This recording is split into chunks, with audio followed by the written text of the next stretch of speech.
Bonjour et bienvenue, nous sommes le jeudi 13 décembre 2012, voici les principaux sujets à la une de vos quotidiens nationaux.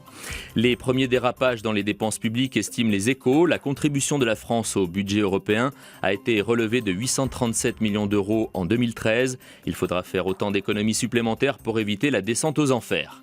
Fédéralisme, l'Europe est congelée selon Libération. Le prochain sommet devrait entériner une véritable union économique et monétaire, mais la France et l'Allemagne piétinent. Censé mener l'Europe de l'avant, le moteur franco-allemand accumule les ratés.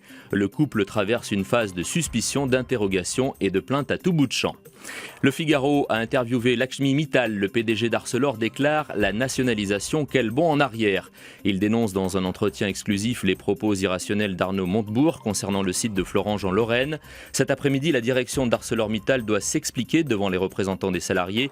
Les dirigeants du géant de l'acier présentent aux employés trahis et désabusés les engagements pris auprès du gouvernement. Un gouvernement qui est bien dans l'embarras. Après une étude sur la viabilité du site, l'option nationalisation n'était pas si dispendieuse ni acrobatique juridiquement que Matignon le prétend, souligne le journal Libération. En revanche, nationaliser était le scénario crédible, juge l'Humanité. Le journal militant s'appuie aussi sur les services de Bercy. Il jugeait efficace une prise de contrôle public du site ArcelorMittal de Florange.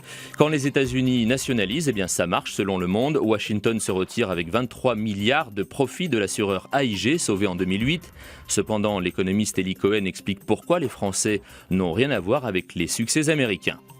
Déserts médicaux, un sentiment d'abandon, souligne La Croix. Le journal catholique a fait un reportage dans l'Aisne avec des Français en colère.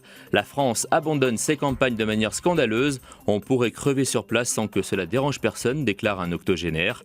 2 pages sont consacrées à ce sujet, alors que ce matin, le ministre de la Santé doit présenter son plan pour inciter les médecins à s'installer dans les zones sous-dotées.